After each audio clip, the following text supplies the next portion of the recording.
found out a little more about our guys. Thought it was a good, mature win.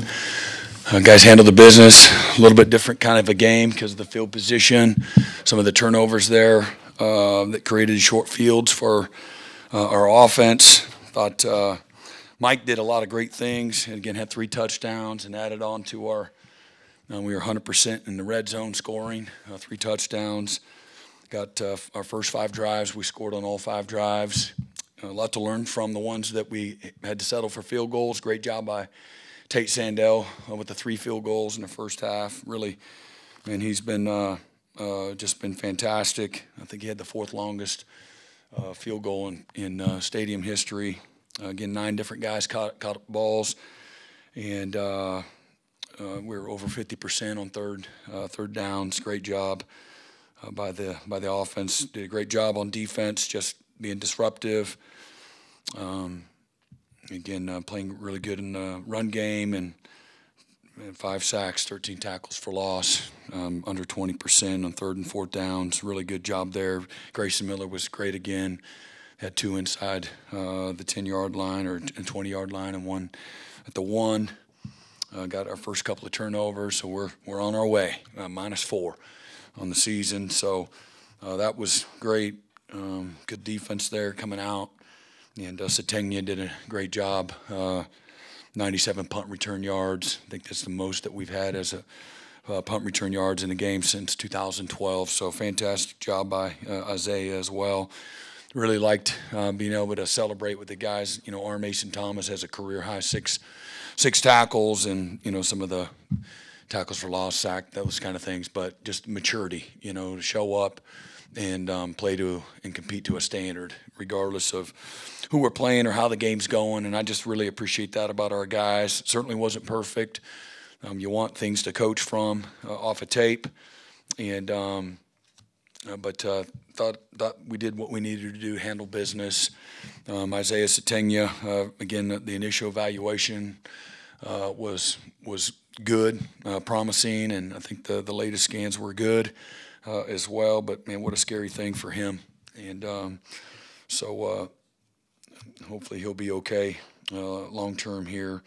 But yeah, just overall, again, a really good day. As we know, there's been several people around the country kind of sleepwalk through those games, and just have an appreciation for our guys, the strain, all the work that they put in here over the last week and a half to continue to build rhythm, develop confidence, improve, be relentless to improve in all the incremental ways that a season will bring. So going down to Dallas next week, second SEC game, and it's a big game like it always is. It has been for 100 years, and the emotion that goes into that game, the intensity and the environment. It's a great setting, one of the coolest environments you can have an opportunity to play and compete in. This year will be no different. Our guys are looking forward to that challenge and with the work and the preparation, you know, that's got to go into another week, you know, of you know, and the challenges of what you know, sit in front of us with Texas. So something I know our guys will be looking forward to. Brent, if you go to Dallas and Mateer can't play, how do you feel about Hawkins? I mean, playing in that yeah, area? I mean, I'm assuming he can't. You know, again, he had some experience playing in there last year, and really, the mindset is no different than it was going into today. Again, we need to play well in the areas that we are in control, taking care of the ball, you know, making layups when they're there, not try to do too much. You know, we've got to, again, some of all of our parts as a football team to complement, you know, one another. And but I feel great about Mike. You think of your running game? Your running game tonight, Jay Knott in particular? Yeah, it was good to see him get out there. Torrey had some really good, tough runs as well. I thought those guys, and also in conjunction with, you know, the quarterback, some of the quarterback run game and the zone read and pulling it and that kind of thing. Witt and Mike both had a couple of really good runs. I thought those guys ran with good pace and strength, power, run through some trash, and good acceleration, good instincts running the ball. So, again, keep it all in perspective, but a good day. You know, rushed for just under 200 yards, and they're again, they have a loaded box. So, but we did what we needed to do, and there's some good things to teach from, off of tape. How did you feel Mike controlled the offense, ran the offense today? Yeah, it was good. Like I said, first 5 drives, scored all 5 drives. Again, 2 touchdowns, 3 field goals, and, anxious to look at the tape and see what you can learn from off of that tape to stay into rhythm, what happened, how those drives stall. Again, come out the second half, and I think maybe overall we scored another a couple times, there in the second half, not including the defense. And, again, overall, did what we needed to do and made plays when we needed to. And, again, there'll be plenty to learn from, first, start of the season and really extensive time. Anxious to get in the film room and see what we can learn. Brent, What did you think about when Keontae went into the wall there? You ran over there pretty quickly. You don't always see a head coach do that. Was your level of concern as high as it's been for a guy, and were you able to talk to him when you were over Yeah, there? he was alert. He was in some pain in his back, and I won't get into all the details. But yeah, I mean, he was going full speed and ran into the wall. So no, you dang right. I was very concerned, and I'm thankful. Once I got over there, realized based on the questions he was answering was very coherent, and yeah, my head's fine. My legs are fine. Just. Again, it's kind of like probably being in a car wreck, I would guess. I haven't seen the video of it, but, I was thankful because it appeared that all things considered, he was okay.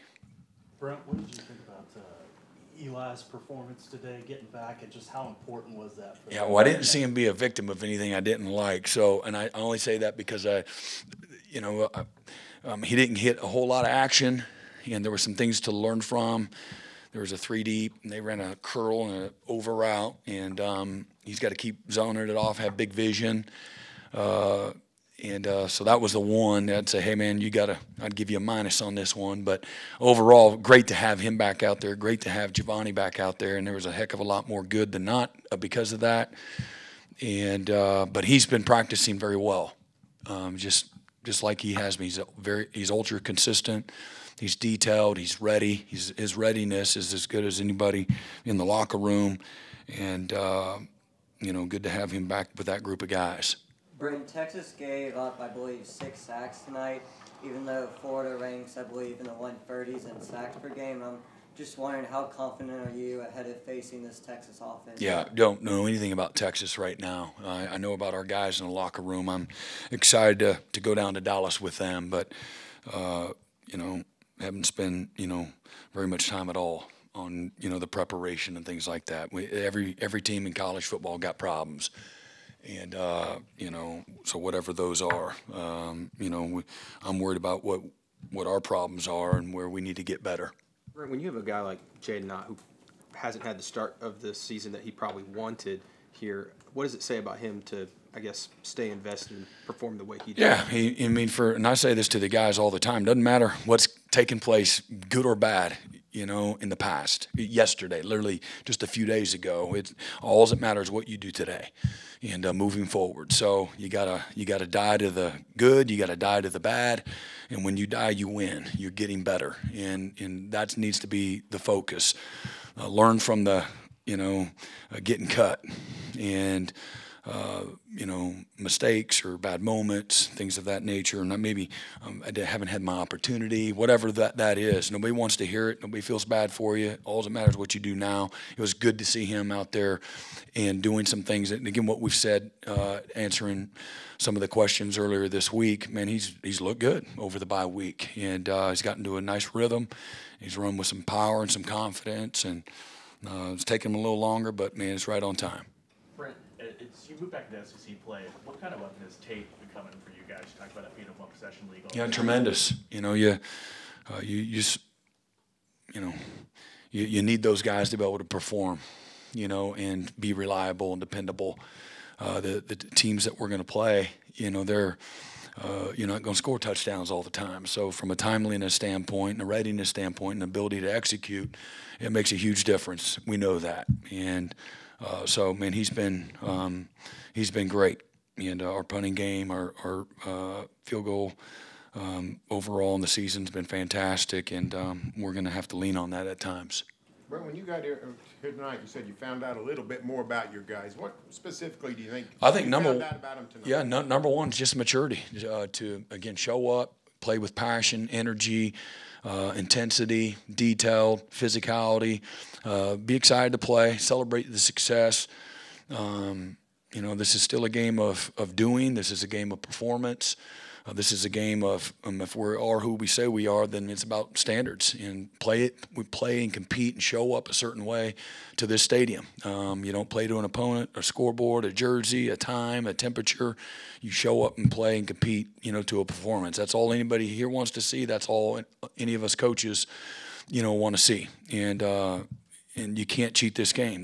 There's one way, the right way, the hard way. There aren't no shortcuts to how you win. And again, in winning, and again, if we had a shutout, and there was nothing easy about it. There were some moments where it was easier, but there's nothing easy about winning and being successful. And when our guys grab onto that, I think that you can have a performance, like you had today. Has nothing to do with the opponents, just the cleanliness, the readiness, the detail.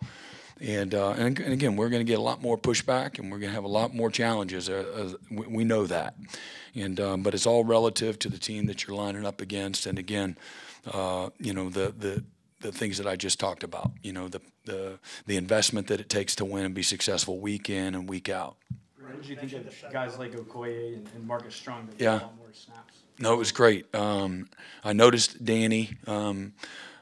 He did a great job early in the game, got a sack, and he's got a big live body and super explosive and athletic, and he's becoming a really good player. So's Marcus, and we held a couple of guys, so he and Grayson and David and Trent Wilson got in there and had more snaps.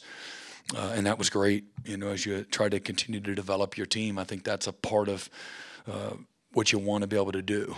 1 week to the next, it's going to pay, big dividends, down the road when you can play more guys. I think we played 75 guys. You always want to play more, but, that was really good. Just getting a little bit of playing time does a lot for the morale, and certainly, building the team and the depth is a great thing. Is that what you doing when you got here, especially defense? You want that you could build a unit where you could feel comfortable playing that many guys on defense. I'm talking about in particular. Yeah, absolutely. I mean, I think you have to have some competitive depth. The game's too hard. There's too many challenges. Guys are not going to stay completely healthy. Most of them won't be completely healthy the whole year. And so you got to learn to be able to play at 75, 80, 85%. That's what really good players do. But at the end of the day, you only have so much tread on your tires. And so, and I don't know what the snap count was, probably not a whole lot, but it's great to be able to play more guys. It's going to pay big dividends, whether it's guys being a little healthier down the road or the experience and the trust and the confidence that everybody gains from being able to play. How big was it to see Caden Helms get some action and get that? Yeah, it's good. I think maybe a second career touchdown, and he's really been blocking well at the point of attack. He's very athletic. Obviously, he was in a cast there for a good while, but man, my favorite part of what I've seen him take a next step is his ability to go block and put his face on people and his hands on people. Did you get any sense of relief getting that first turnover? I mean, I wasn't anxious about that. I'll be honest. I know that they'll come. My excitement is more on the physicality to cause the fumble. Maybe they just fainted and dropped the ball too. So we won't apologize. I can promise you. And then really good execution on a zone blitz on the slant route by Jaden Hardy. Really that's excellent execution, on their part. I think Kendall Dolby had a pressure. The quarterback just pulled it out of the belly. He saw the blitz and tried to poke it in there on the slant, and they had hit the slant, same formation earlier. We were in a different call, and it looks like the quarterback thought he was in a man call. We were in a cover 2 trap concept. So excellent execution. It's great. You mentioned the shutout before, but when the defense came so close in those 2 games against Illinois State and Temple, how much should they just value preserving that shutout tonight? Yeah, I think again, I want to promote the work the investment, the preparation, the detail, the passion, the energy that it takes to have the shutout's a byproduct of those things. And so my job is to continue to create buy-in by our guys just every single week, just affirmation. You did well. And so why'd you do well? Because you're talented? Because you're popular? No. Because it's Oklahoma and it's versus Kent State? No, it has nothing. There's plenty of teams that look like crap because they don't show up with an edge, with passion, with energy. They're playing to a scoreboard or an opponent, and so what I like the most is just the validation of the work and the preparation. This is a game that'll love you back when you love it and do the things that it requires. Brent, that Kientes-Lewis collision, that was just such a collision. Would you advocate for any sort of padding on those end zone walls to maybe reduce the impact there in the future? Yeah, I mean, we're evaluating all options when it comes to, the safety of our players. Make things safer without question. Brent, how did it feel to get Giovanni some game time today? Oh, it was great. No, it was good. I mean, to see his smile, you found yourself just cheesing seeing him out there having fun, seeing his teammates celebrate him as well. But that was proud of him, really proud of him. Thank you, Coach. All right, appreciate it. Y'all have a good night.